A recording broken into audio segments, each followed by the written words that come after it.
Hello everyone. तो यार आज की हमारी जो वीडियो होगी इसमें हम बात करेंगे कि जो हमारा इफ़ और नेम इक्वल्स हम जो लगाते हैं मेन, ये हमारा होता क्या है पाइथन लैंग्वेज में।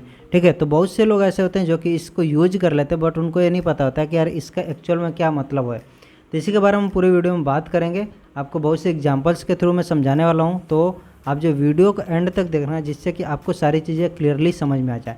ठीक है, तो सबसे पहले मैंने क्या किया, यहाँ पर जो एक कोड लिखा हुआ है, ठीक है, और ये कोड सिर्फ सिंपल सा है आपका। इसमें क्या किया मैंने कि प्रिंट कर दिया हेलो दिस इज़ नेम, और ये पूरा का पूरा आपका स्ट्रिंग है। सो इट जैसे भी है ये पूरा का पूरा प्रिंट हो जाएगा।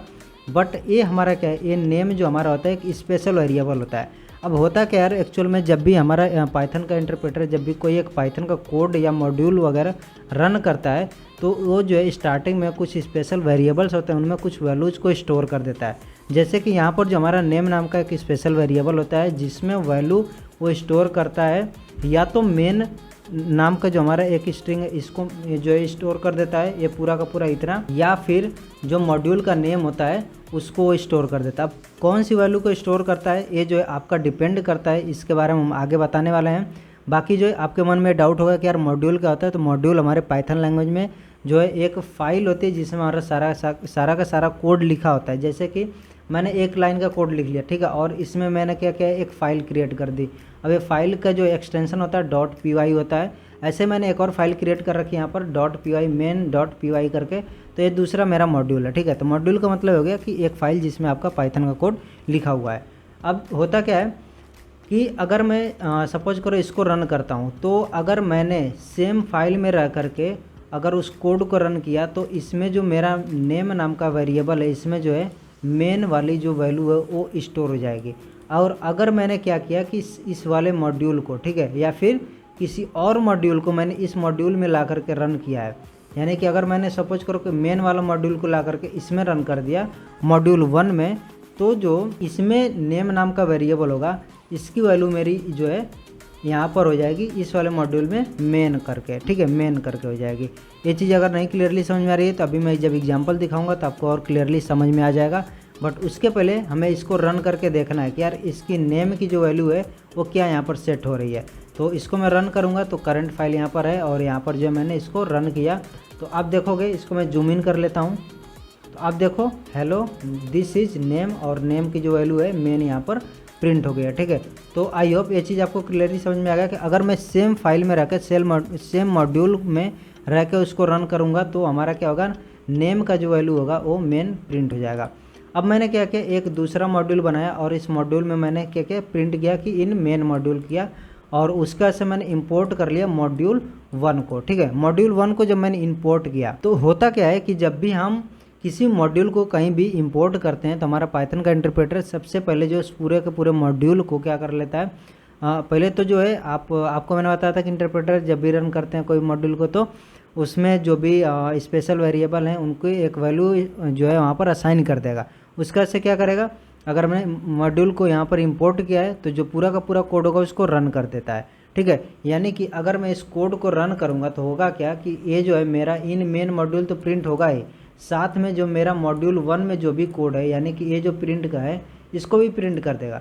ठीक है, तो इसको मैं जब रन करता हूँ इस वाले फाइल में आ गया, मॉड्यूल में आ गया, इसको मैं रन करूँगा तो आप यहाँ पर देखो, यहाँ पर आउटपुट मेरा क्या आता है, इन मेन मॉड्यूल तो मेरा आ गया, ये एक्सपेक्टेड था। बट जो है मैंने इसको इंपोर्ट किया था, और इंपोर्ट करने का मतलब हुआ कि इसमें जो कोड था हेलो दिस इज़ नेम, और इसमें जो है मॉड्यूल 1 यहाँ पर प्रिंट हुआ है। इसके पहले आपने देखा था कि इसकी जगह पर क्या प्रिंट हुआ था, इसकी जगह पर प्रिंट हुआ था मेन, बट अभी भी अब क्या हो रहा है, मॉड्यूल हो रहा है। अब क्यों हो रहा है, क्योंकि मैंने आपको बताया था कि अगर मैं किसी और मॉड्यूल को रन करता हूँ, यानी कि मैंने यहाँ पर क्या किया, मेन मॉड्यूल में आकर के मॉड्यूल 1 को रन किया है, और जब मैंने मॉड्यूल 1 को रन किया तो यहाँ पर जो है मेन वाले में इस वाले नेम की, ठीक है, ये जो नेम वेरिएबल है इसका ये वाला इसका वैल्यू क्या हो जाएगा, मॉड्यूल 1 हो जाएगा। ठीक है, तो आई होप ये क्लियर हो गया आपको कि हम जब जो है किसी और मॉड्यूल में जा करके किसी और मॉड्यूल को रन करेंगे तो जो नेम नाम का हमारा स्पेशल वेरिएबल है इसकी वैल्यू उस मॉड्यूल के नाम से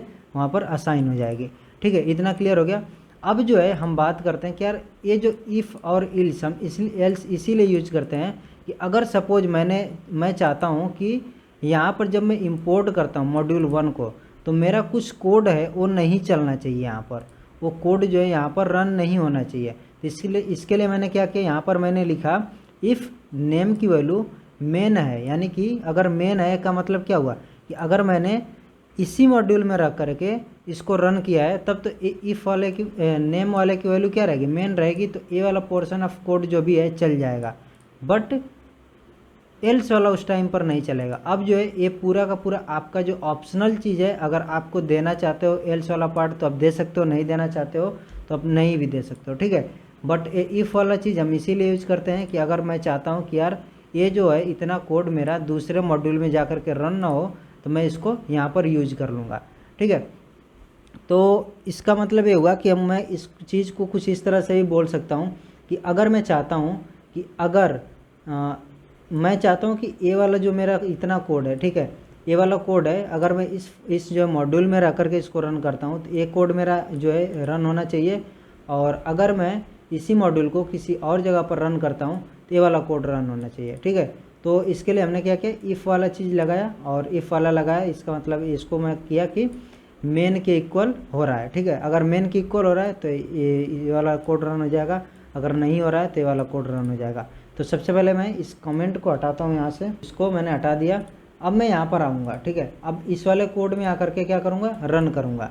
अब इसमें आकर के रन करने का मतलब क्या हुआ कि जो मेरा नेम नाम का चीज़ है, ये जो वेरिएबल है, इसका वैल्यू क्या हो जाएगा, मॉड्यूल 1 हो जाएगा। मॉड्यूल 1 हो गया तो ये जो है इसके इक्वल नहीं है, यानी कि एल्स वाला पार्ट चलेगा। एल्स वाला पार्ट चलेगा मतलब ए वाला आपका प्रिंट होने वाला है। तो यहाँ पर मैं आ गया, इसको मैं रन करूँगा और आप देखो आउटपुट यहाँ पर क्या है, इन मेन मॉड्यूल और दिस इज नेम मॉड्यूल 1, ठीक है। अब जो है आपका मॉड्यूल 1 वाला रन हुआ है, फिर आपका एल्स वाला part, else part in module 1, ठीक है। ये क्लियर हो गया होगा। इसके बाद से हम क्या करते हैं कि अब सेम चीज़ हमारा यही होता है कि अगर मैं यहाँ पर भी इसको कमेंट हटा देता हूँ तो मेरा क्या होगा, यहाँ पर जो रन करेगा इसको कि यहाँ पर नेम नाम का जो वेरिएबल है, इस वाले मॉड्यूल में जो नेम नाम का वेरिएबल है उसकी वैल्यू मेन हो जाएगी, तो ये वाला पोर्शन मेरा यहाँ पर प्रिंट हो जाएगा, ठीक है। तो इसको जब मैं रन करूँगा अगेन तो आप देखो क्या क्या आउटपुट आता है। तो यहाँ पर इन मेन मॉड्यूल और हेलो दिस इज नेम और मॉड्यूल 1 और एल्स पार्ट मॉड्यूल 1 का, बट इस वाले में इन if section of main module, तो ये वाला चीज़ आपका यहाँ पर प्रिंट हो गया, ठीक है। तो आई होप ये चीज़ आपको क्लियर हो गई कि हम जो है ये इफ़ नेम और ए मेन क्यों यूज करते हैं। बस सिंपल सा चीज़ है कि जब भी हमारा इंटरप्रेटर कोई भी कोड को रन करता है तो क्या करता है, कुछ स्पेशल वेरिएबल को कुछ वैल्यूज असाइन करता है, और उसी में से स्पेशल वेरिएबल में से नेम नाम का हमारा एक स्पेशल वेरिएबल है जिसको जो है वो असाइन करता है वैल्यू मेन या फिर जो है उस मॉड्यूल का नाम। अब ये डिपेंड करता है कि हम कौन से मॉड्यूल में जा कर के कौन से मॉड्यूल को रन कर रहे हैं, उस पर टोटली डिपेंड करेगा, ठीक है। आई होप ये चीज़ आपको क्लियरली समझ में आ गई है। बहुत ही अच्छे से मैंने एग्जांपल लिया है। आपको नहीं समझ में आया तो एग्जांपल दोनों नोट कर लो और फिर अलग अलग जो ऐसे रन करके देखो, आपको क्लियरली सारी चीज़ें समझ में आ जाएंगी, ठीक है। तो मिलते हैं फिर नेक्स्ट वीडियो में। Till then take care, bye bye.